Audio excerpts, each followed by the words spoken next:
Hello and welcome to a special lecture series on the principles of microeconomics. In the previous lecture, we had derived the formula for calculation of elasticity on the demand curve. So let us recap that. So it was E is equal to the lower segment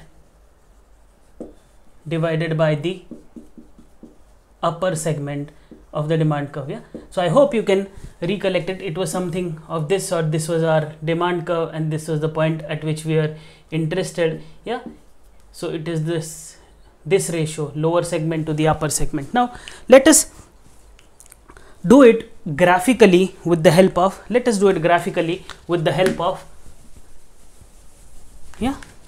a demand curve. So now let us assume that the x-axis is talking about quantity demanded, the y-axis is talking about the price. Let us assume that this is my demand curve. This is my demand curve. Let us extend this demand curve to intersect the x-axis at point A and the y-axis at point B. Yeah. Now let us assume that there is a point P which is at the midpoint. So the distance AP is equal to BP or PB, whatever it is. Yeah. So therefore, since P is midpoint, AP, this distance AP is equal to BP or PB, whatever you call it. Either ways, yeah, it is the similar. Yeah, this distance is same. Now when I have to calculate elasticity at the midpoint, so E at this point will be given by, our formula is E is equal to the upper segment divided by the lower segment divided by the upper segment.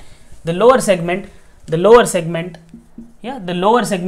by the upper segment. Yeah, upper segment. So here, what is the lower segment? The lower segment is given by the distance AP. So here AP divided by this distance PB or BP. But we know that since P is the midpoint, so therefore these distances are equal. So therefore elasticity at point P is equal to 1. So here elasticity is 1. So I hope this is pretty much clear. Now let us look at some other point on the demand curve. Let us look at point P1. So now what will be the elasticity at point P1? Elasticity is equal to lower seg divided by the upper segment. Yeah, lower segment divided by the upper segment. What is the lower segment here? This distance P1A. And what is the the upper segment?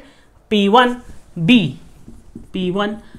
But we can see visually this distance P1A is greater than P1B. So therefore, since distance P1A is greater than P1B, this implies that the numerator is greater than the denominator. Yeah, this is greater than the denominator. So what will happen? Since the numerator is greater than the denominator, the value of the ratio is going to be greater than 1. Let us assume that this PA is 2 times of P1B. So P1B is 1 and this is 2. So therefore the value of this ratio will be 2 divided by 1, which is 2, which is greater than 1. So therefore elasticity at this point is going to be greater than 1. I hope visually only you can say that it will be greater than 1 because this distance is greater than this distance. Yeah. So I hope at point P1 it is pretty much clear. Now let us look at what will happen if at all we are trying to measure elasticity at point B, that is on the y-axis itself. Yeah, what will be elasticity at point B? Now again we employ our usual formula, that is the lower segment divided by the upper segment.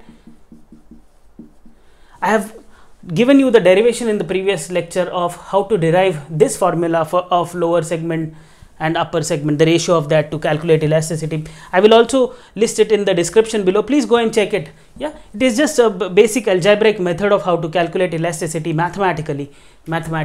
Yeah, instead of saying it mathematically, it is using the mixture of maths and the graphical method. Yeah, so it is that. Please go and check it. So now coming to our point, calculating at point B, which is at y-axis itself. Yeah, so what is the lower segment here?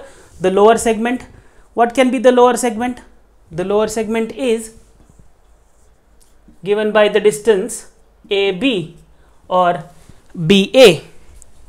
AB or BA, this is the lower segment. The entire demand curve becomes my lower segment in this case. So AB or BA, whatever you call it, and the upper segment becomes 0 because entirely this line is captured by the lower segment itself. So anything divided by 0 is not defined. Actually, it is not defined, or you usually write it as infinity in mathematical sense. So here, when I try to measure the elasticity at point on the y-axis, the elasticity is infinity. The elasticity is infinity. So I hope this is pretty much clear. Now let us consider, so I hope these 3 points are pretty much clear. How do you calculate elasticity at the midpoint, between midpoint and the y-axis, and at the y-axis? Now let us look at between the midpoint and the x-axis. Let us consider this to be point P2.